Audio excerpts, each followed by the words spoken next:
Hola y bienvenidos a este nuevo episodio de Las Voces de la OIT, un podcast en el que hablamos de los problemas y de las cuestiones del mundo del trabajo y de las profundas transformaciones que está viviendo. Hoy vamos a hablar de la inteligencia artificial y muy particularmente de ChatGPT, este prototipo de chatbot desarrollado en 2022 por OpenAI que se especializa en el diálogo y que ha dado tanto de qué hablar. Y vamos a hablar de su incidencia en el mundo laboral y muy en particular en América Latina.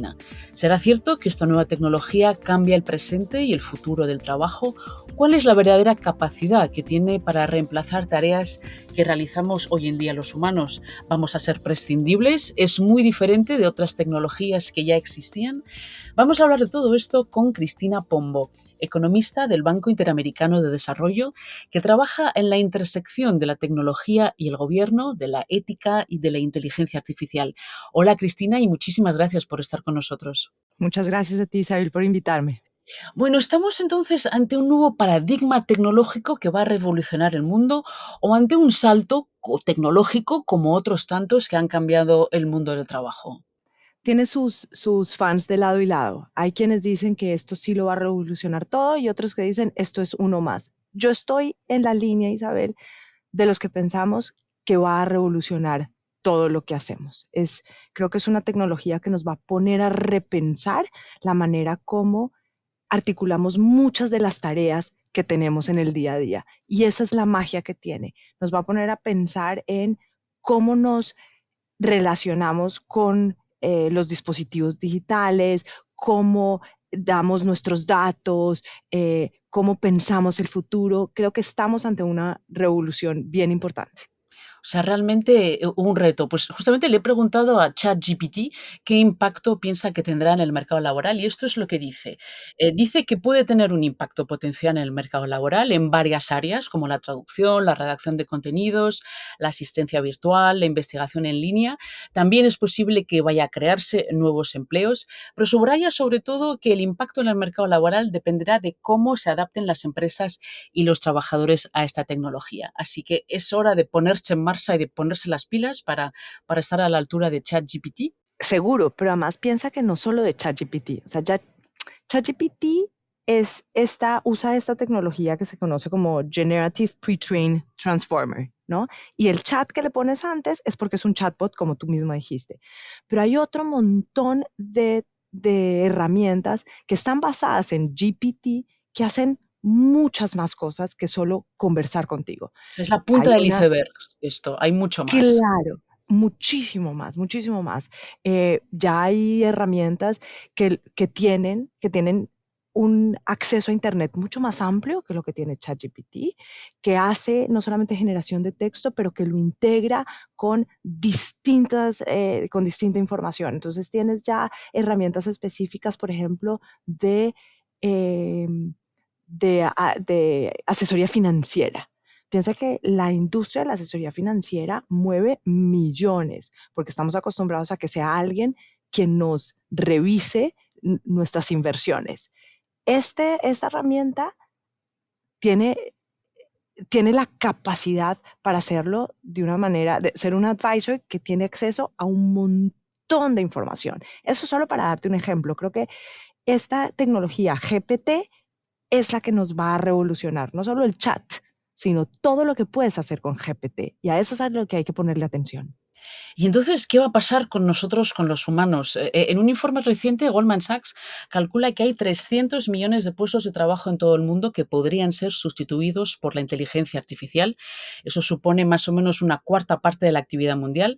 Entre las categorías laborales más afectadas, pues las tareas administrativas, pero el informe también habla de Fuerzas Armadas, de la agricultura, la silvicultura, la pesca y como otros sectores más susceptibles a la automatización. El Banco estadounidense también se refiere a esta tecnología como un gran avance, ya que la aparición de estos modelos también podría crear nuevos puestos de trabajo y anticipa un impulso de la productividad y aumentando el PIB mundial en un 7%. Todos estos cálculos no son un poco prematuros, visto que solamente estamos un poco viendo, solo como decías antes, la punta del iceberg de estos programas. ¿Qué crees? A mí me cuesta trabajo creer todas estas predicciones apocalípticas. O sea, estoy de acuerdo que se van a cambiar las tareas que hacemos. Yo preferiría, en lugar de decir que se van a acabar, creo que se van a ajustar las tareas que hacemos. Ahora, yo no estoy segura que todos los puestos se vayan a reemplazar, pero sí se van a reemplazar los puestos que no usan estas herramientas de inteligencia artificial. Puede que a ti como periodista, si eres periodista, Isabel, no te vaya a reemplazar un robot, pero sí te va a reemplazar un periodista o una periodista que sabe usar las herramientas digitales si tú no las sabes usar. Ese es el gran cambio que va a hacer. Como similar a los otros, a las otras revoluciones que ha habido, los trabajadores nos vamos a enfrentar a la amenaza de que la inteligencia artificial pueda hacer que cambiemos. Entonces me encanta lo que dices de tenemos que estar más preparados para hacerlo. Seguramente, eh, seguramente trabajos más rutinarios van a ser afectados. Piensa tú también como en los, ¿cómo se dice? Customer service, ¿no? Servicios para los El, clientes, en sí. los servicios para los clientes. Los servicios para los clientes suelen ser bastante eh, difíciles, ¿no? Tú llamas y entonces te tienen, no hay horas y es difícil de comunicarte. La inteligencia artificial puede fortalecer muchísimo estos servicios, puede hacerlos mucho más fácil, entonces las empresas que van a ser capaces de usarlo van a estar mucho mejor aquellas que no lo usan. Creo sí que tenemos que empezar entonces desde muy temprano en el ciclo de vida de las personas a ponerlos al tanto de estas herramientas. O sea que hay que prepararse. Eso también puede ser difícil para poblaciones quizás más vulnerables, los jóvenes que entran en el mercado de trabajo o los empleados más mayores que tienen dificultad en reconvertirse. También quizás puede implicar una precarización aún de trabajos existentes o multiplicar cosas que ya existen, como las subcontratas de la informática en países terceros, normalmente países en desarrollo. Es decir, vamos a cambiar estos tipos de trabajo. ¿Tú cómo lo ves, por ejemplo, en América Latina? Seguro, Isabel, seguro. Creo que el, la inteligencia artificial tiene muchísimo potencial. Yo estoy de acuerdo con, esa frase, ¿no? Tiene amplias posibilidades de optimizar los procesos de producción y de negocios, aplicaciones para mejorar la productividad, la seguridad, incrementar la velocidad de los flujos de trabajo. A los médicos les puede ayudar a hacer diagnósticos más fáciles, a los profesores a hacer sesiones más personalizadas, pero también tiene muchísimos riesgos de aumentar las brechas de desigualdad Exacto. que vemos en el mundo análogo, ¿no? Y tú lo decías, en América Latina, el talento digital todavía está muy por detrás de cómo están en otras regiones del mundo. Y necesitamos en la región ponernos mucho más a la vanguardia de lo que está pasando. Y no solamente con el talento digital, piensa que los datos y la información con la que se entrenan estos modelos son generalmente de bases de datos construidas en Estados Unidos o en Europa, cuyas características son muy similares, hombres blancos. Lo que hace entonces que para el trabajo, y eso le pasó a Amazon hace unos años, su sistema de reclutamiento dejaba por fuera un montón de mujeres, porque suponía, por una base de datos entrenada con información pasada, decía, hacía predicciones de a quiénes se debían contratar. Y como en el pasado había contratado hombres, en el futuro debía contratar con las mismas características, es decir, hombres. Entonces puedes empezar a dejar gente de grupos diversos y de poblaciones más vulnerables, que son en América Latina y el Caribe, el 40% de la población pertenece a lo que llamamos grupos minoritarios, que no son minoritarios. Si no usas datos de esas poblaciones para entrenar todos estos modelos, vas a tener un gran problema. Y vas a tener no solamente Discriminado por la propia inteligencia artificial que reproduce los mismos esquemas de los humanos que discriminan. O sea, es una doble exactamente, discriminación. es una doble discriminación, exactamente. Entonces no solamente vas a tener trabajos puede que más precarios, como decías tú, pero también los trabajos que en teoría o las decisiones que están tomando para hacerte mejor, porque lo hace un robot o una inteligencia artificial, puede que te veas afectado. Y en América Latina hay una concienciación de que esto puede pasar, de que va a pasar, de que ya ha pasado y qué medidas se pueden tomar a veces en países donde ya hay escasos recursos para abordar temas más urgentes. Yo creo que a nivel de la población no se está tan consciente, es cierto, porque además em, ves tú los beneficios de un montón de cosas, entonces no te das cuenta, es difícil ponerle a la gente los ejemplos de cómo se pueden ver discriminados. Y eso, si te digo la verdad, ha sido muy bueno de ChatGPT, porque puso a la gente a interactuar con un motor de inteligencia artificial y a darse cuenta que las respuestas tal vez eran un poco extrañas y a preguntarse, ¿por qué me está dando estas respuestas? Y a entender que las respuestas que te dan dependen de los datos que lo alimenten. Y Claro. ahí es cuando la gente empieza a decir, ah, aquí hay algo, aquí hay algo. Pero para los formuladores de política o para los creadores de la tecnología, esto no es nuevo. Esto Claro, lo pero por lo sabían. menos la concienciación, la explosión, que ahora solo se habla de ChatGPT y de otros elementos de la inteligencia artificial que pueden crear también imágenes de la nada, ha hecho justamente que este debate aflore entre el público y a lo mejor que los gobernantes tomen decisiones al respecto, ¿no? Claro, y que empiecen a hacer las preguntas que son, las preguntas correctas. Tú piensas que para que un juguete normal llegue a la estantería de un almacén, ha pasado por un montón de procesos de revisión. ¿Por qué no hacemos lo mismo con los algoritmos de los juegos de los celulares, por ejemplo, o el algoritmo de TikTok? ¿Por qué pensamos que con la tecnología no hay que hacer lo mismo? Entonces, la sociedad civil empieza a hacer las preguntas correctas y a los gobernantes también y a decirles, ¿usted cómo está regulando esto? ¿Cómo nos protegemos de esto? Una de las respuestas a estas preguntas que nos hacemos es proponer una moratoria, que es lo que ha hecho Elon Musk, fundador de Tesla, y cientos de expertos cuando firmaron a finales de marzo una petición en la que proponen que se paralice durante 6 meses la investigación sobre inteligencia artificial, porque piensan que hay riesgos importantes para la humanidad. De hecho, el propio Sam Altman, el responsable de OpenAI, el desarrollador de ChatGPT, admitió estar un poco asustado por su creación y que la sociedad necesitaba un poquito de tiempo para adaptarse. ¿A ti la moratoria te parece una respuesta válida o es que esto ya está yendo demasiado deprisa y hay que empezar obteniendo respuestas ya?